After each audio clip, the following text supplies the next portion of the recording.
There is a new trend going around TikTok right now where therapists who are operating private practices are talking transparently about what their numbers are, their financials, and how they are being so successful in private practice. And some people are really excited about this. They're like, oh wow, this gives me so much hope. I can't wait till I can hit those numbers. And other people are calling caps and they're saying things like, I'm in private practice and I'm not hitting those numbers. And it took me way longer than 3 months to get fully booked and things of that nature. So rather than play this who's telling the truth game, because I think there's truth on both sides of the equation, let's talk about what it really takes to be successful in 2025 and beyond in private practice and what you might be missing if you're having a hard time. So let's talk about the top 3 things that I believe make people most successful in private practice. And if you have these 3 things in place, it's not like a guarantee, but it absolutely puts you in a much better position, just based upon what I've seen with my own clients, with other clinicians that I'm in conversations with. These 3 things are the game changers. Number 1, they think like a business owner and not just a clinician. You were trained to be an exceptional provider of mental health care. Whether you are a licensed clinical social worker or a licensed marriage and family therapist, your entire degree was on helping people, not on building a business. So if you don't feel natural, or it doesn't feel comfortable, or it doesn't feel organic to make business owner decisions, things like who to hire and who not to, or what's the pay rate that you're going to pay so that you can be profitable and stay in business and be a good employer. Like, all of those types of questions come up when you are a business owner, and thinking like the business owner is what is going to make you have a successful business. It's that mindset piece that includes everything from your vision of what you want your business to be like, and also what you want to stand for as an organization and your brand. All of that makes you the business owner, the CEO. I cannot tell you how many times I go to a therapist LinkedIn page and they just have therapists on there. And there's nothing wrong with that. It's not that you shouldn't be proud of being a therapist, but you're also a CEO. You're a business leader, and owning your CEO identity and the decisions that come with it, acquiring the necessary skills, all of those things are essential to have a successful private practice. So when I see people who are struggling, a lot of times they have not started to embody that role. The second piece of successful private practice owners is that they value building relationships, and they do it all the time. It's not something they do just because referrals are down. It's something they're doing on a regular basis. Now, if you're like my clients that I encourage to build an ecosystem that continuously is like churning relationships, that's what you want to get to. But in those initial stages, you should be doing more than just the occasional networking.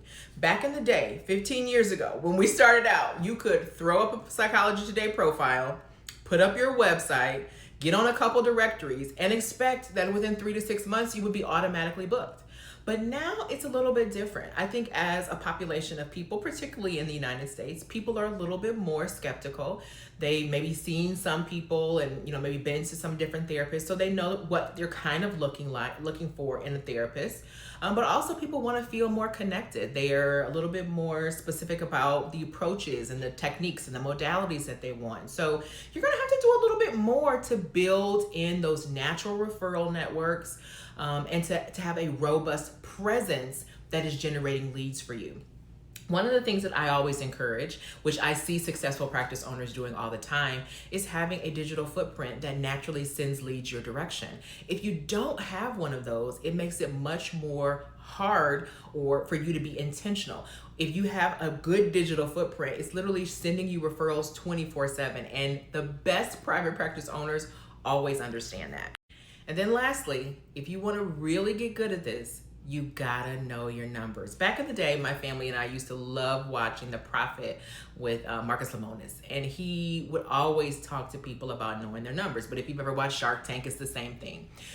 Using those numbers to make data-driven decisions is what is gonna make you the most successful. Sometimes I see people in all facets of business really that are making decisions based off of emotion or impulse or just an idea, not the numbers. You gotta let the numbers tell you the story. And if it's not telling you the story you wanna hear, then make adjustments in the numbers to get the input to get the outcome that you want. So For example, let's say that you want to be a great employer and you want to pay your staff a wonderful living wage. You got to know what that number is. And that number is going to be based upon what it actually costs you to deliver a session and what you want in terms of your profit margins. So you can't just randomly pick a number from the sky, which is how most people ended up getting into this, revenue split with clinicians, which there might be room for you to do that in your business, but it also makes it a lot more complicated in terms of how you handle payroll. So if you want to offer a flat hourly rate, figure out what it actually costs you to produce a session, and then you can actually determine what you can actually pay. The same is true if you want to offer a sliding scale.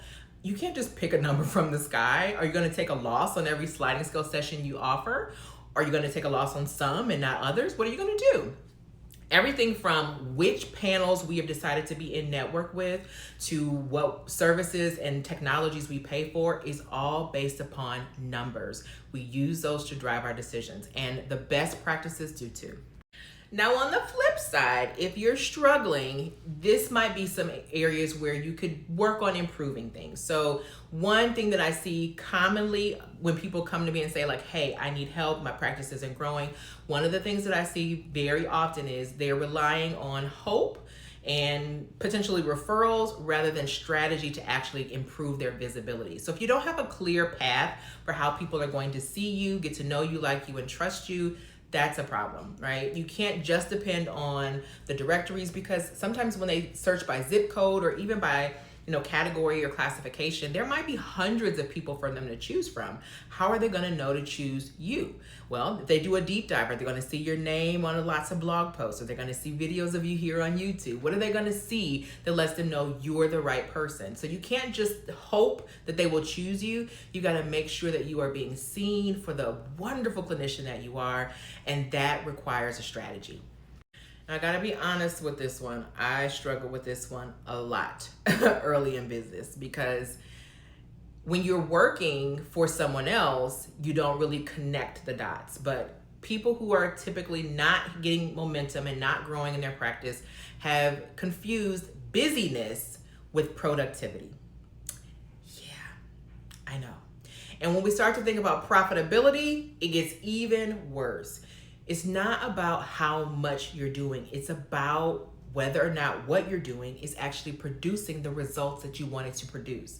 And that only can be identified when you're actually paying attention to things like your, key performance indicators and those metrics that really matter for your business.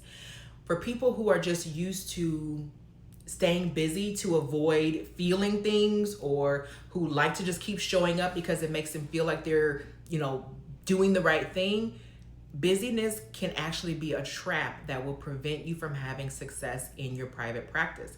If you're constantly showing up and being that, free table at every community event, but you've never actually converted any of those people to a paying client, might not be in your best interest to keep showing up. You've got to make sure that the things that you are putting into your business are producing the result that you want to get out of it. And then last but certainly not least, I see this often, is people who are avoiding the discomfort or the uncomfortable conversations that they need to have. And so they keep doing things that aren't working. So if you are avoiding having a marketing conversation or talking to the IRS or hiring an accountant, if you're avoiding something because it feels scary or uncertain, that is not going to allow you to be successful in your business. One of the things I tell people is, if you've had the same problem in your business for 3 to 6 months and you don't see a viable solution in the near future, you need to get help from someone else. Don't keep banging your head up against the wall, because making yourself vulnerable and saying, I don't know how to do this, or it's not working, feels too uncomfortable.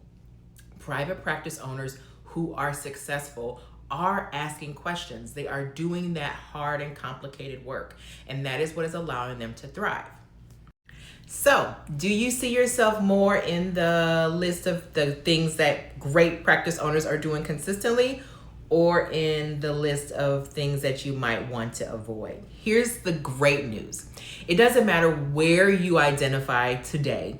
The fact that you're here, you are getting some awareness, and that is always a good place to start. Now, I'm going to give you a special gift that can help you. Remember, I said a lot of this is thinking like a business owner, staying visible, and not relying on hope and avoidance of uncomfortable things. So I'm going to give you one really simple way to wrap all of that together today and take me up on my private practice digital footprint audit. Now, this is going to allow me to put my eyes on your practice and give you a really good indication of what your potential clients are going to see when they're looking for you. You answer a few questions, and I will give you a video walkthrough that clearly identifies places where you might be missing the mark and not being visible, and other spaces where we can amplify your messaging so that you could have more conversions. I will give you a video walkthrough of this so that you know exactly what to do, and I have a few slots available for those today. So all you have to do is click the link below this video and sign up for your audit. I'll send you a video recording of exactly what I would suggest you do, and you'll be able to say, as the CEO of your business, these are the things that I want to put in place. These are the action steps I'm going to take to make sure that I am putting my business out front and center to be as successful as it can be. That is an informed decision that a CEO would make, and will put you right in position to get the clients coming in the door that you want to get there. What other questions do you have? Make sure you drop them in the comments, because you absolutely have the right to have a thriving private practice, and it is possible for you today.